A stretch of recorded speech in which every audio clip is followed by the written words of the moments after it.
Thank you so much for invitation. It's really a pleasure to be here during the Copernicus year because we are celebrating anniversary of the birth of Nicolaus Copernicus. I'm coming from Nicolaus Copernicus University in Torun precisely. That's why I would like to mention this. So the main goal of my presentation is to answer this question and discuss the value of theological explanation for contemporary science.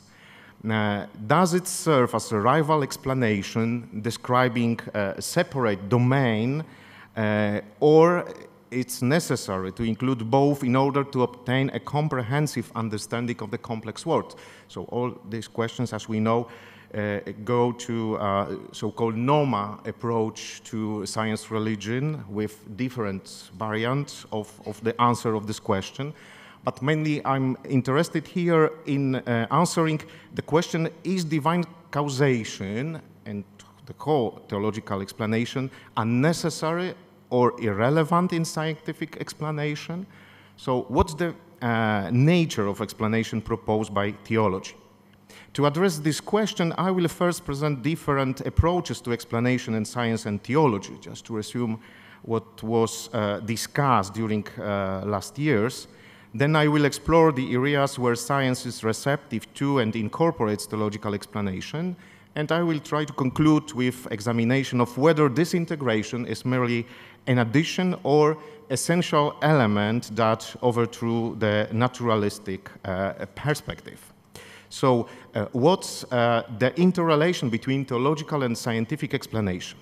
The first approach is based on the distinction that John Polkinghorne highlighted between explanation and understanding. We can effectively explain various theories, he said, that we may not fully understand, as in the case with quantum theory, for example, that we know that is effective in explaining phenomena in our world. As Polkinghorne states, it's possible for understanding to be attained without the possession of detailed explanation.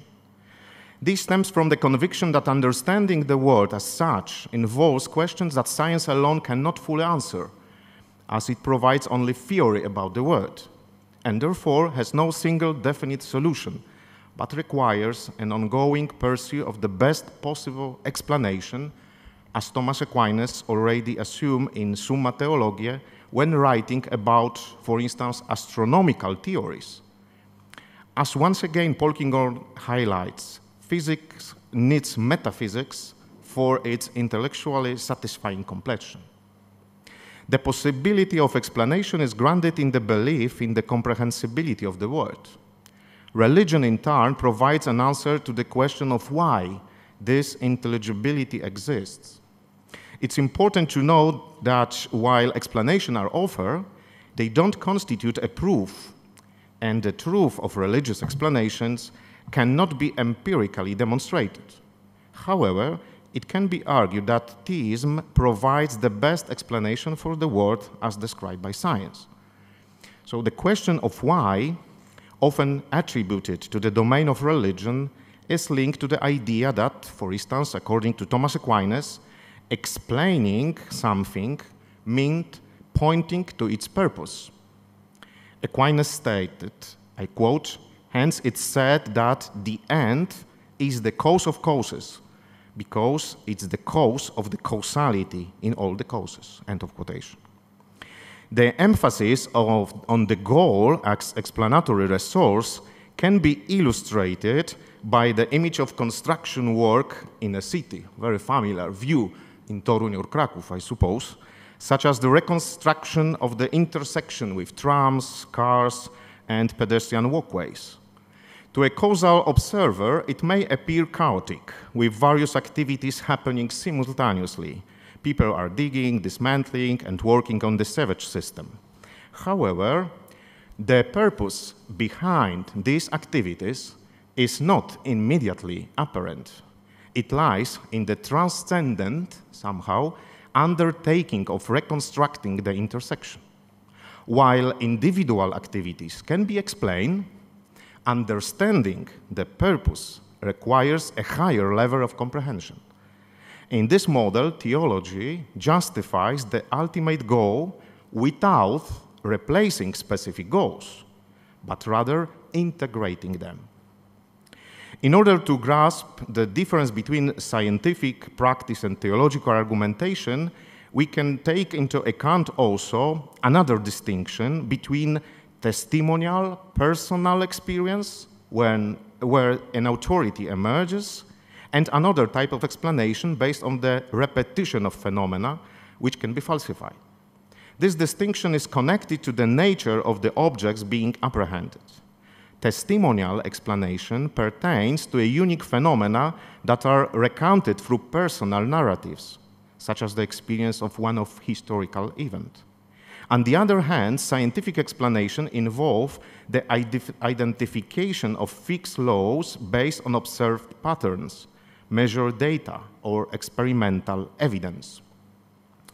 Nieminen and other authors in the recent publication in Theology in Science note that religion presents evidence to validate beliefs, often communicated through narratives. It begins with eyewitness testimonies, which are then passed down as traditions and serve as the basis for further argumentation.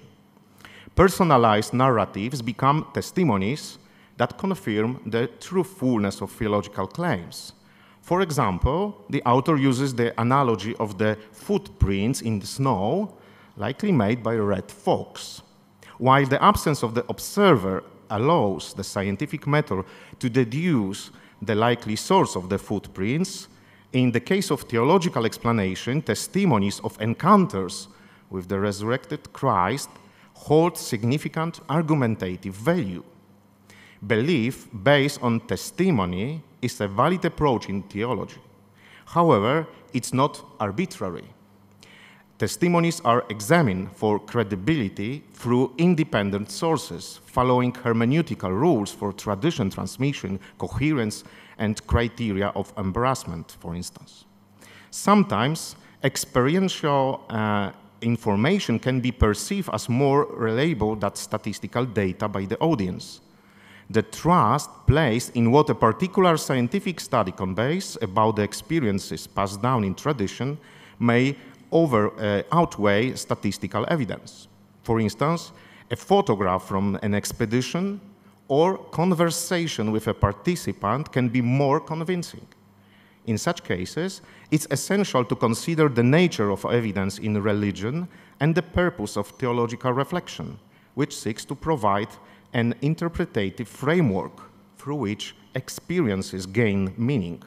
For example, a healing which can be explained medically might be interpreted as God's call for a life change, leading to conversion. Integrating these two modes of explanation may pose challenges, but it doesn't render them redundant.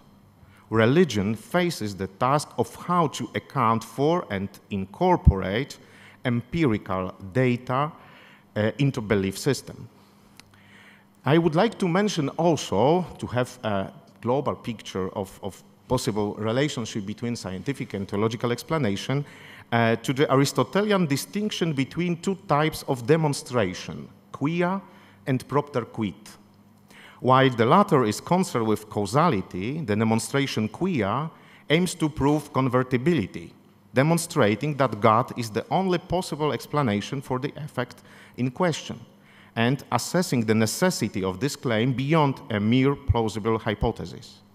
However, this differs from modern abduction, and the distinction lies in the status of what underlies the entire process, although both involve causal explanation.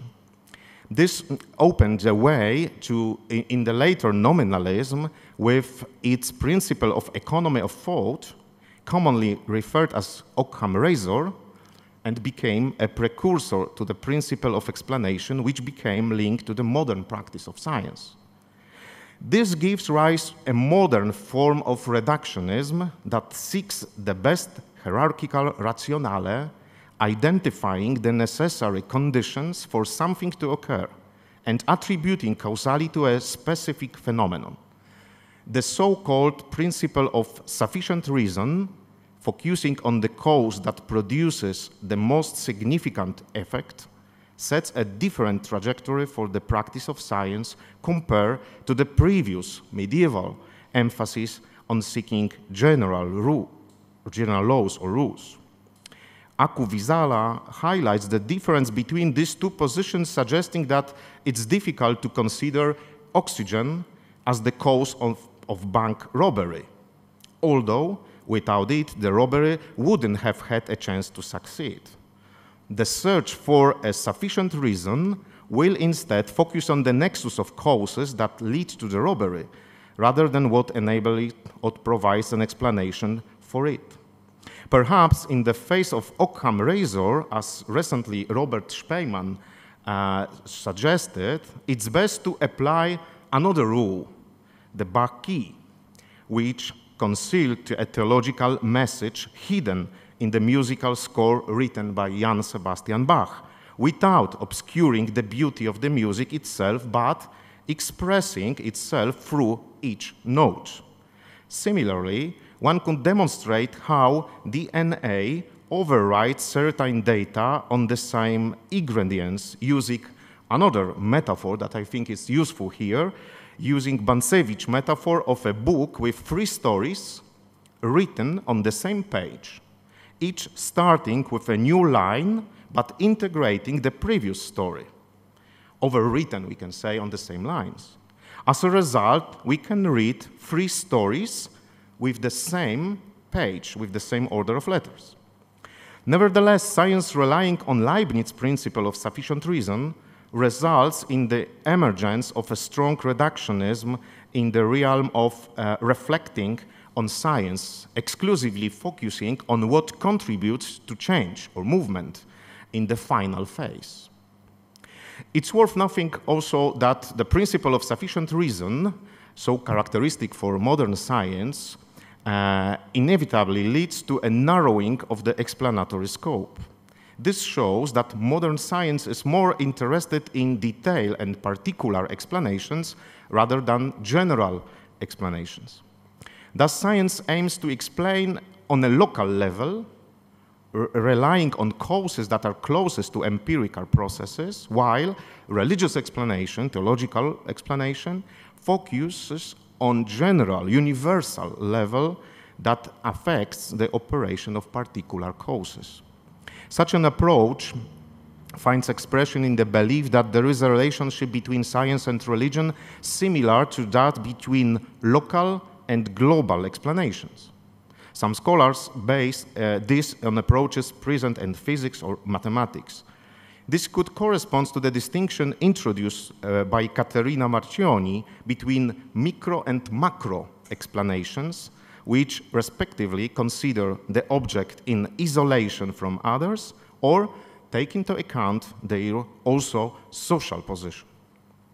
Having outlined the various forms of explanation and proofs that have emerged between science and religion over the centuries, it's worth asking, does the distinctiveness of these methods, its irreducibility, not lead to what is now called methodological naturalism? Since there are different explanations and God is not considered one of the physical causes in this world, is such naturalism that ignores God somehow acceptable?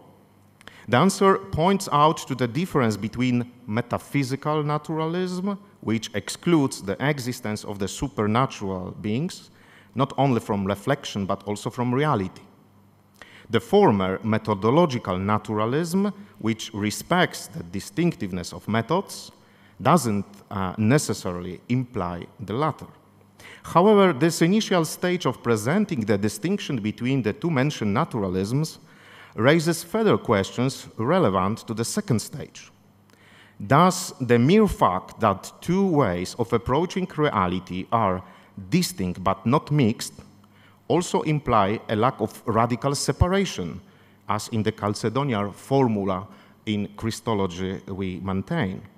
It seems that methodological naturalism, while rightly portraying God as analogous cause, rather than one among many causes in this world, has led to questioning the meaningfulness of theological explanation by reducing them to a subjective hermeneutic choice or simply interpretation of data.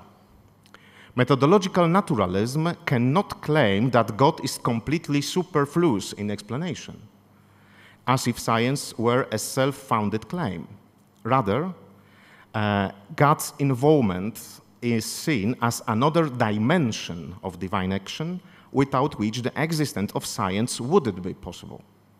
Over time, the postulate of methodological naturalism as the only way of conducting science has begun to be questioned. It fails to consider why and what makes a sufficient rationale explainable in the first place, following the tradition of sufficient reason. Harrison compares the use of methodological naturalism to the blinders of a race horse.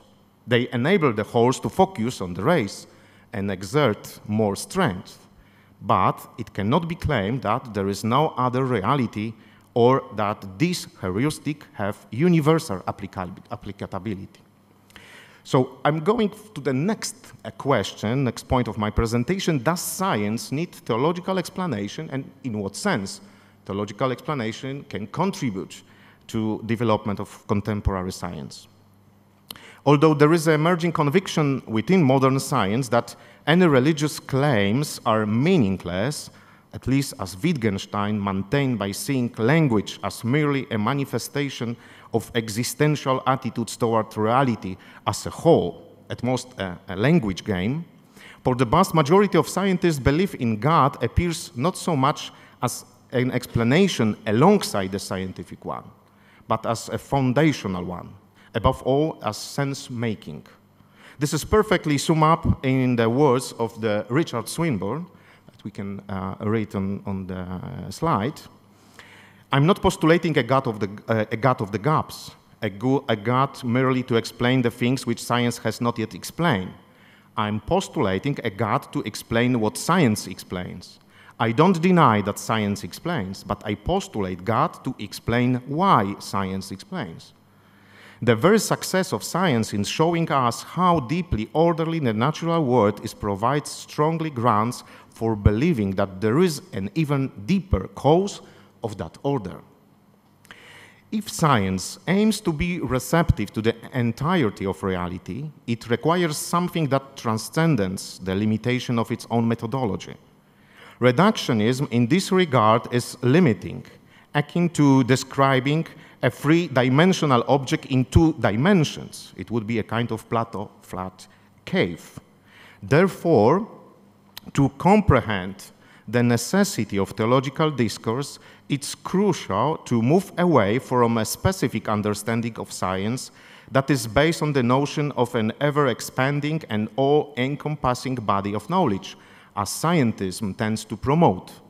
Instead, one must recognize its inherently human nature, shaped by the consideration of the various non-scientific factors.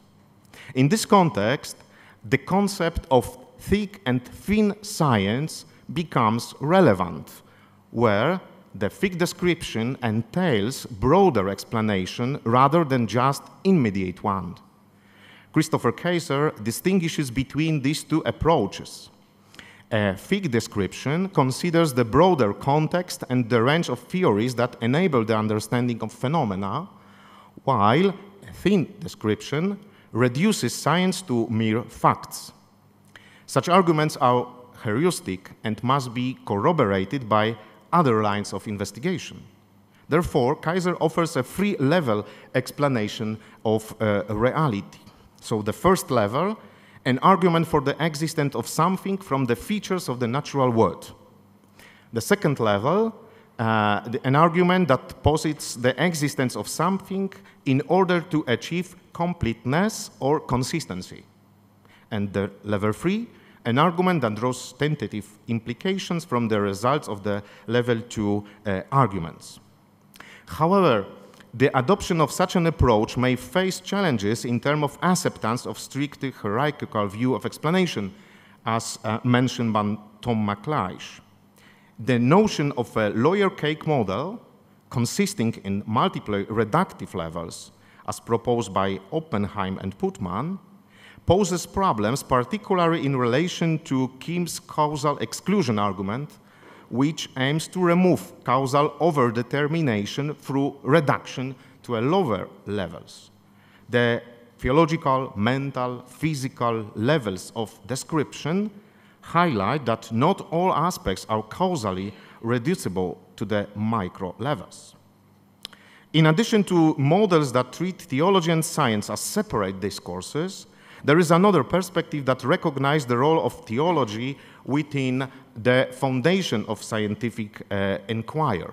In this context, theologians support a scientific development by highlighting the prepositions inherent in science. As human endeavor, science is built upon a series of prepositions ranging from ontological one to epistemological and also to ethical aspects, as explained by Mariano Artigas Templeton Prize.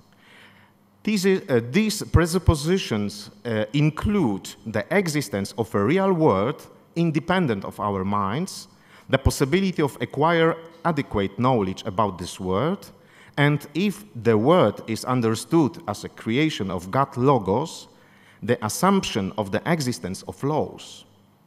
Ethical presuppositions also shape science, emphasizing the value of dedicating time and efforts to it and practicing it with honesty, precision, responsibility, as its result can serve various purposes. Integration is not so merely at level of results of the body of knowledge, but as the foundational level that enables science itself.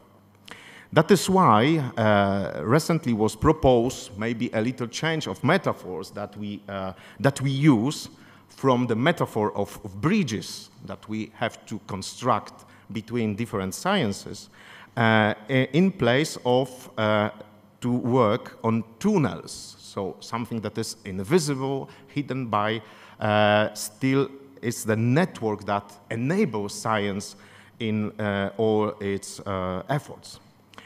In this context, the role of theology serves as a reminder of the fundamental transcendence of human knowledge and an attempt to grasp the very possibility of science itself. Connecting science and theology is perhaps an effort to achieve a holistic interpretation using the principle of retroduction as proposed by Ernard McMullen. The goal is to develop an explanatory theory that starts with perceptual analysis, examines anomalies, tests consequences, and employs induction, deduction, abduction to delve into the core of understanding. Oh, sorry, one more. Okay. So here is the position of McMullen about the retroduction as a possible way how to engage science and theology in some kind of integrated discourse. A similar trajectory is proposed by Juan Arana, a Spanish philosopher of science, in his book Los sótanos del universo, the basements of the universe. And in this work, Arana is exploring the concept of the basements or underworlds of the universe and presents the epistemology of risk, rooted in an open-ended theory of causality. He embraces the Aristotelian notion of causality, considering it to be an expansive framework rather than a closed catalog of things. I quote here, "The machinery of determination is located in the basement of the universe, so that, except by the hand of the epistemology of risk, there is no way to advance a single step on the path of its knowledge. Nor do geologists have the possibility of drilling a borehole to the center of the earth to test its texture and consistency. They have to be content with the studying of the echoes of the earthquakes in the antipodes to the conjecture structures beyond our direct control. Something similar must be done by those who wonder about the hidden truth behind everything that gives unity to the universe.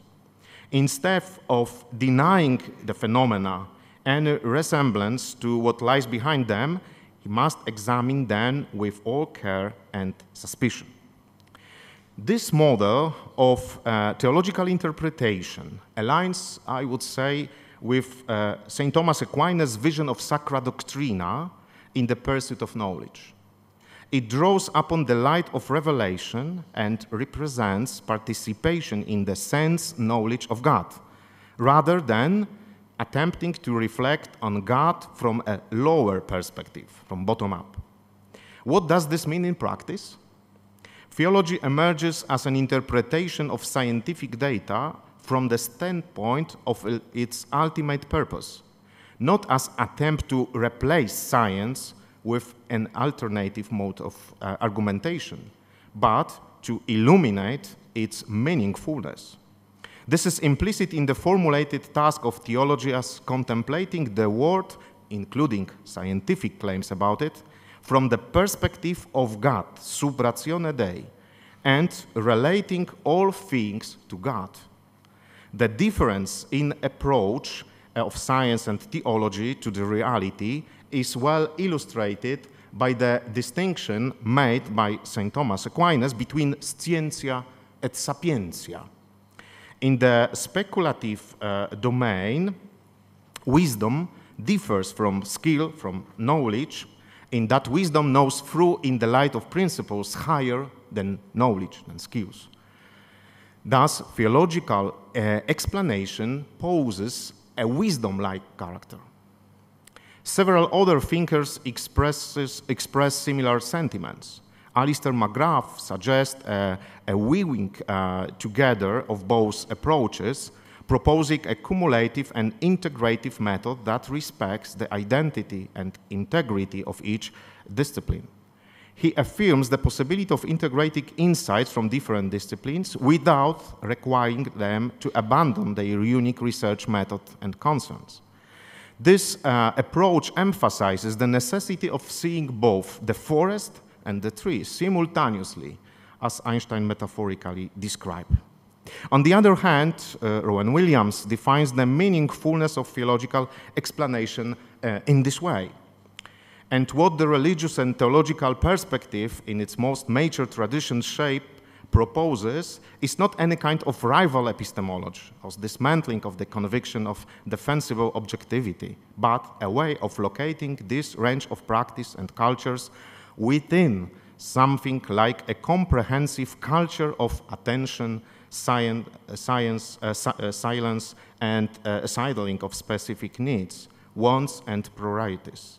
An orientation toward grace, perhaps, without which intelligence repeatedly collapses back into something rather less than the style of truthfulness that seems to be distinctively human, social, cultural, consciously critical, and transformative.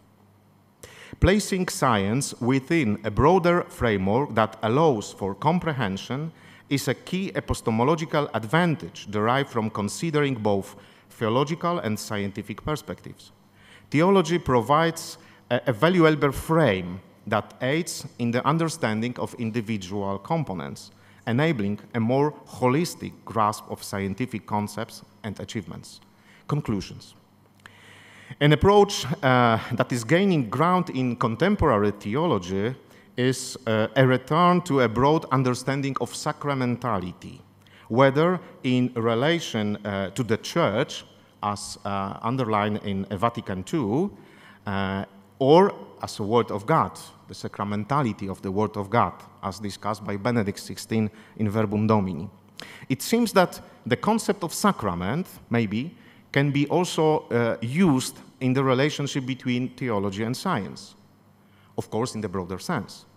If we understand sacrament as a call to transcendence, where a sign, physical sign, points to something greater beyond itself, like water in the baptism, it's more than water, the effect is more than just purified by the water, while remaining a real physical object, then Maybe we can speak about sacramentalization of science. Holtz think this concept a potential to go beyond surface level engagement that was in the history. It brings to mind the journey of the wise man, Magi, from the east to Bethlehem, as described in the Gospel, who initially embark on their journey to Bethlehem to adore Jesus by observing the sky, the star, and thus engaging in scientific inquiry. So that was the starting point, the science. It was through their scientific exploration that they eventually encountered the incarnate Word of God, and their initial perception was potentially transformed by the contact with revelation as they stopped in Jerusalem in order to listen prophecies about Messiah. All this helped them to open up to a new dimension of understanding. This experience didn't diminish their previous scientific pursuit, but revealed a deeper significance. The Gospel clearly said that, I quote, "When they saw the star, they were overjoyed." Theology helps science to discover the mystery, but it shouldn't be understood, the notion of mystery, as a lack of knowledge or epistemological limitation, but follow St. Paul's understanding of mysterion, the God's plan for humanity revealed in Christ, as we have in the letter to the Colossians 1:26-27.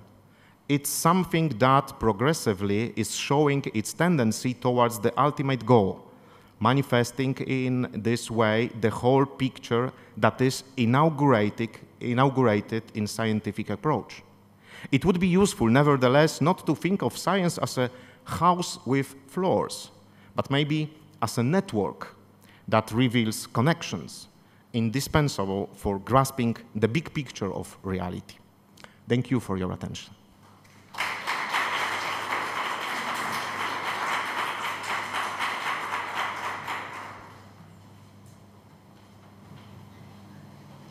Thank you very much for this presentation. Thank you also for staying on time. Great.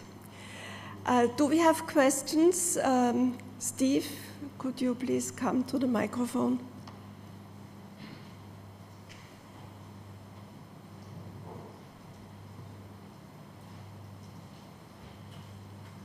So perhaps I misunderstood, but it sounded as though you had a somewhat negative view of the principle of sufficient reason, or at least thought that it was somehow a reductive principle.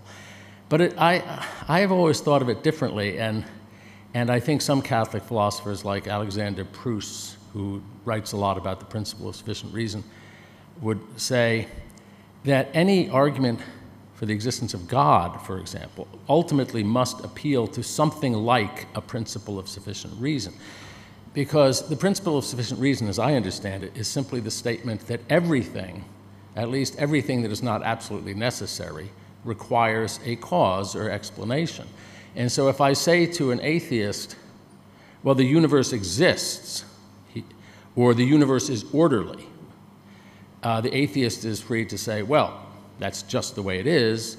Why should I look for an explanation of that? Why should there be an explanation? And I have to be able to appeal to some principle that says that is the kind of thing, the existence of the world or the orderliness or lawfulness of the world is the kind of thing that requires an explanation. And only then, if I accept that, can I then argue for God as the cause of it. How do you answer that? Thank you, Steve, for this comment. Of course, I'm not against the principle of sufficient reason, but just only to say its nature.